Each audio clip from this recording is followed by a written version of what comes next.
Greetings, good afternoon. I wanted to talk about this Strat real quick, and I want to see if y'all can guess what pickups I've got in it. I've got a clip of myself tracking at Omni right after this little blurb. This is one of those guitars that I used to use all the time.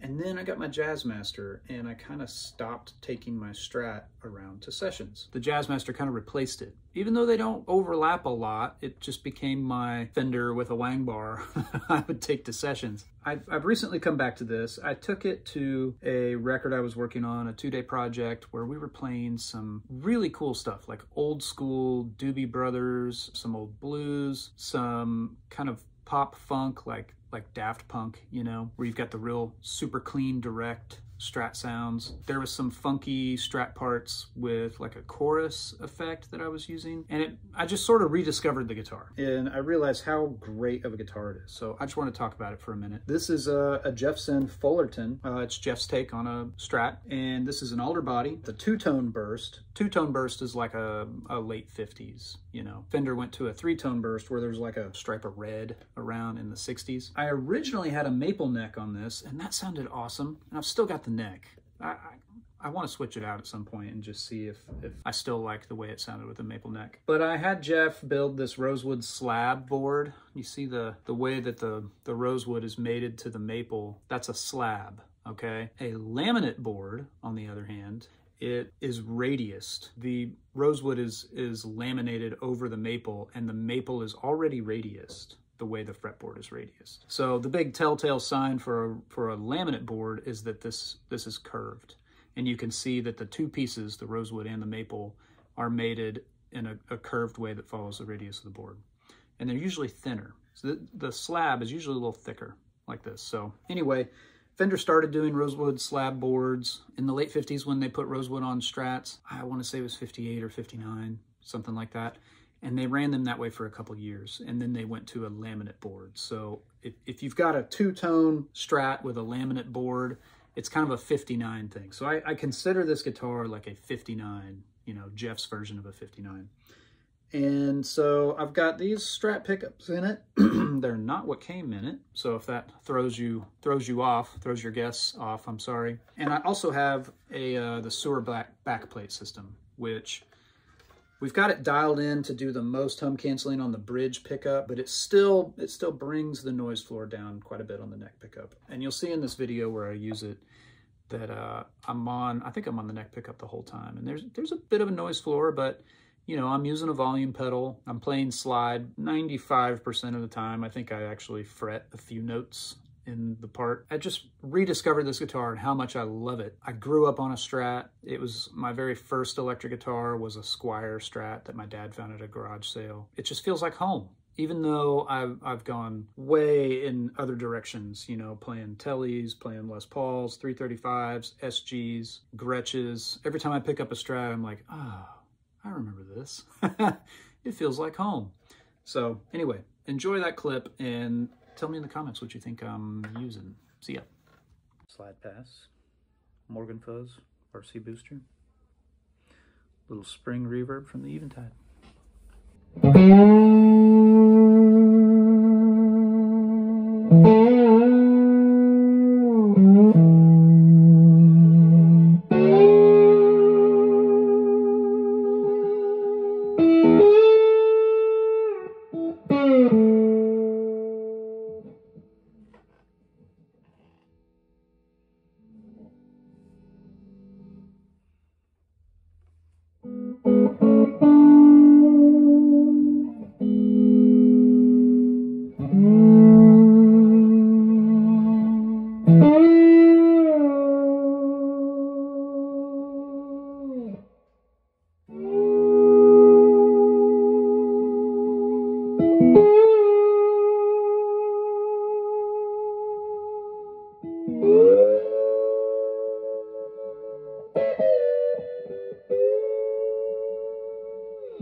Pro Tools just died.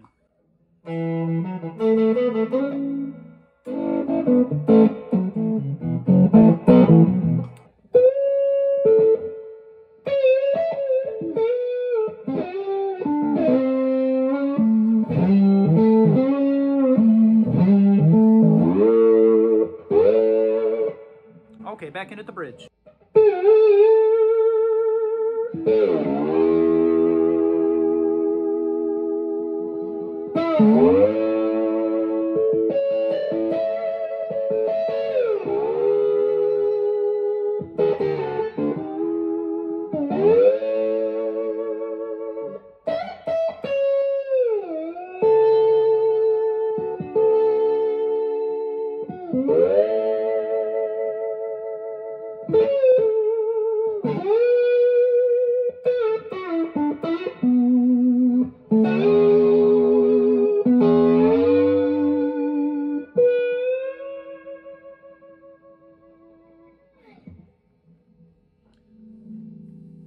There's a down verse that the piano's taken.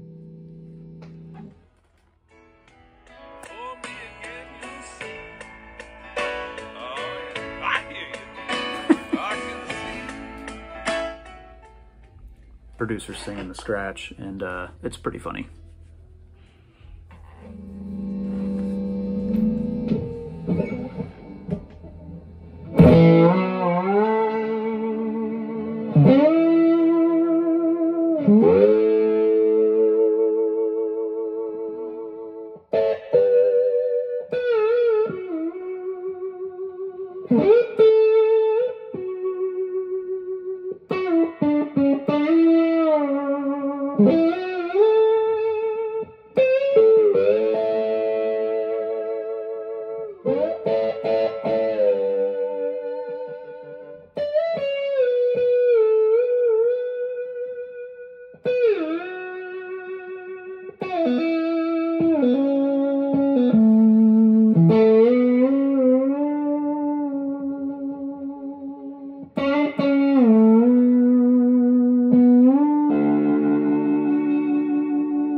Yeah, I'll fix a couple of those spots. Oh, bless you. Thank you.